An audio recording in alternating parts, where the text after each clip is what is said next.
15 seconds left. 10 seconds left.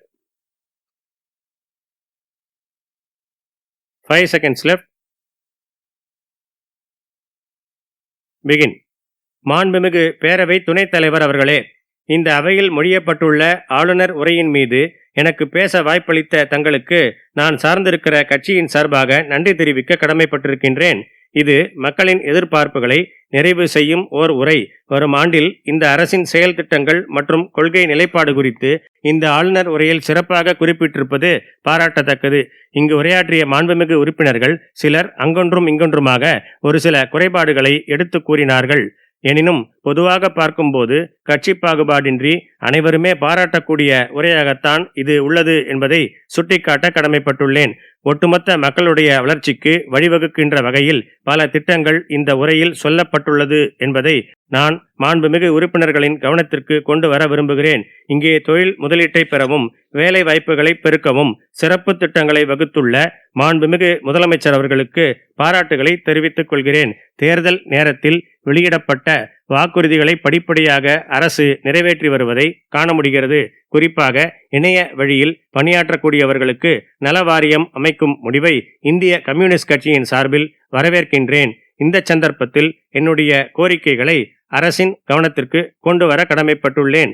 ஊரக வளர்ச்சித்துறை மற்றும் நகராட்சிகளில் பணியாற்றும் ஒப்பந்த பணியாளர்களுக்கு பணி பாதுகாப்பும் காலமுறை ஊதியமும் வழங்க வேண்டுமென்று முதற்கண் வலியுறுத்த விரும்புகிறேன். அதேபோல போராடி கொண்டிருக்கும் அரசு ஊழியர்களின் கோரிக்கையை ஏற்று பழைய ஓய்வூதிய திட்டத்தை அமல்படுத்துவதில் அரசு அக்கறை செலுத்த வேண்டுமென்று கேட்டுக்கொள்ள விரும்புகிறேன். அடுத்தபடியாக கோயில் நிலங்களில் உள்ள ஆக்கிரமிப்பு சொத்துக்களை கைப்பற்றியுள்ளதை நான் வரவேற்கிறேன். அதே நேரத்தில் கோயில் நிலங்களில் குடியிருப்பவர்களையும் விவசாயம் செய்பவர்களையும் கருணையுடன் அணுக வேண்டுமென குறிப்பிட்டு சொல்ல விரும்புகிறேன். அடுத்ததாக மருத்துவத்துறையில் மருத்துவ பணியாளர் தேர்வு வாரியம் மூலமாக பணியமர்த்தப்பட்டுள்ள செவிலியர்களின் பணி நிலைகள் குறித்து ஆழ்ந்த யோசனை செய்ய வேண்டும் என்று கேட்டுக்கொள்கிறேன். மாண்புமிகு துணைத் தலைவர் அவர்களே, நமது போக்குவரத்து கழக தொழிலாளர்கள் தங்களுடைய கோரிக்கைகளுக்காக நீண்ட காலமாக போராடி வருகிறார்கள். இன்னும் சொல்ல போனால் சட்டப்படி வழங்கப்பட வேண்டிய படிகளுக்கும் சலுகைகளுக்குமே அவர்கள் போராட வேண்டிய நிலை உள்ளது என்பதை சுட்டிக்காட்ட கடமைப்பட்டுள்ளேன்.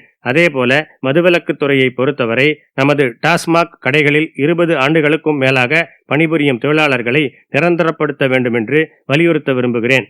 எப்படி பார்த்தாலும் அவர்களது கோரிக்கை நியாயமானது என்பதை இந்த சந்தர்ப்பத்தில் நினைவுகூர கடமைப்பட்டுள்ளேன். மாண்புமிகு முதலமைச்சர் அவர்கள் தனது பதில் உரையில் இது குறித்த அறிவிப்பை வெளியிடுவார்கள் என்று நம்புகிறேன். அடுத்து உயர்கல்வித்துறை குறித்து 1-2 கருத்துக்களை அரசின் கவனத்திற்கு கொண்டு வர கடமைப்பட்டுள்ளேன். எனது தொகுதியில் உள்ள முத்துப்பேட்டையில் ஓர் அரசு கலைக்கல்லூரி அமைக்க ஏற்பாடு செய்ய வேண்டும் என்று நான் ஆண்டுதோறும் கோரிக்கை வைத்து வருகின்றேன். அதனை இந்த நிதியாண்டிலாவது நிறைவேற்றி தர வேண்டும் என்று கேட்டுக்கொள்ள ஆசைப்படுகிறேன். அதேபோல ஆரம்ப பள்ளி ஆசிரியர்கள் தங்களது 10 அம்ச கோரிக்கைகளை வலியுறுத்தி ஆண்டாண்டு காலமாக போராடி வருகிறார்கள். அவற்றை கனிவுடன் பரிசீலிக்க வேண்டுமென மாண்புமிகு பள்ளிக்கல்வித்துறை அமைச்சர் அவர்களை வேண்டி விரும்பி கேட்டுக்கொள்கிறேன். துணைத் தலைவர் அவர்களே, இந்த அரசு ஏழை எளிய மக்களின் கஷ்ட நஷ்டங்களை புரிந்த அரசு என்பதில் எந்த மாற்று கருத்தும் இல்லை.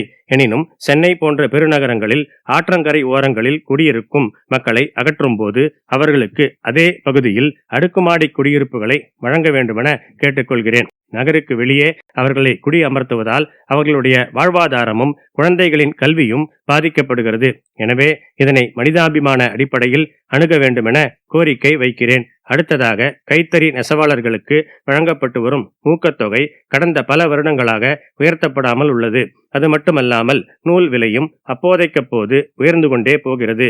எனவே விலைவாசி உயர்வை கருத்தில் கொண்டு அவர்களுக்கு வழங்கும் உதவித்தொகையை இரட்டிப்பாக்க வேண்டும் என்று கேட்டுக்கொள்ள கடமைப்பட்டுள்ளேன். அதே வேளையில் இலவச வேட்டி சேலை திட்டம் உள்ளிட்ட பல அரசு திட்டங்களின் கீழ் அவர்களுக்கு கூடுதல் பணி ஒதுக்கீடு வழங்கப்பட வேண்டும் என்றும் இந்த நேரத்தில் வேண்டி விரும்பி கேட்டுக்கொள்கிறேன். மாண்புமிகு துணைத் தலைவர் அவர்களே, நமது மாநிலம் சாதி மத கலவரங்கள் இல்லாமல் அமைதி பூங்காவாக விளங்குகிறது. சட்டம் ஒழுங்கு சீரும் சிறப்புமாக உள்ளதால் தொழில் வளர்ச்சியும் சுற்றுலா பயணிகள் வருகையும் அதிகரித்துள்ளது என்று சொன்னால் அது மிகையாகாது.